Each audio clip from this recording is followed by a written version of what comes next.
What about Deshaun Watson's bounce back week? What did you think? I was a big fan of what I saw. I was sitting front row in the game, and as soon as I get out of the game, I'm thinking there'll be a little bit of positivity flowing that way. And sure enough, nothing was flowing in that direction. And it kind of puzzled me because us as Browns fans are just, I don't understand when we became so picky and so specific and stuff when winning has been not a premium our entire life. You would think that you win a game, you run with the positives, but it's always to the negative. Deshaun Watson was making some really, really great on-time throws. The two deep balls that he did have in this game, were I mean, you can say that we're 2020 Deshaun Watson if you really want to. They all want to point to the dink and dunk stuff that he's done, and quite frankly, we saw another chart that was worse than that. Patrick Mahomes threw 13 of his 18 completions behind the line of scrimmage.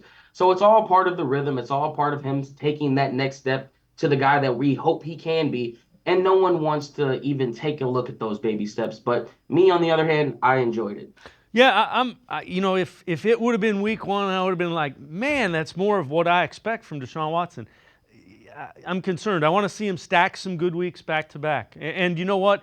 It starts with if he's able to play a third game in a row and get to a fourth game in a row, he wasn't able to play 4 games in a row all of last year. That's how in and out of the lineup he was.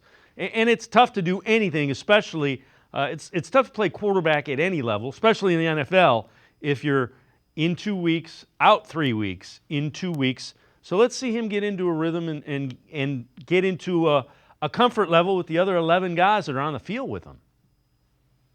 You said a big thing there. The other 10 guys, 11 guys on there, like it's not just solely on Deshaun Watson. Everyone was talking week one about how we solely lost because of him. But there's 10 other guys out there on that field. The offensive line didn't look great. Coaching clearly didn't have the guys prepared as well as they should have been.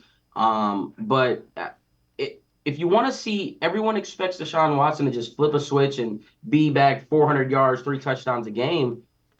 Like you said, we haven't seen a 4 or 5 game stretch of Deshaun Watson in a row. So the rhythm has never really quite been there as long as he's been here. Let's see what he can do this week. You've got a really favorable matchup coming up these next few weeks to where you can potentially open up the offense a little bit more and showcase what we all want to see. But in the meantime, as long as we're winning games, I'm not going to go too deep into anything. No, I'm with you. That the main thing is they won, and I think it's what 9-5 now in the games that he started for the Browns. That's closing in on a playoff season. So just keep them healthy, keep them winning.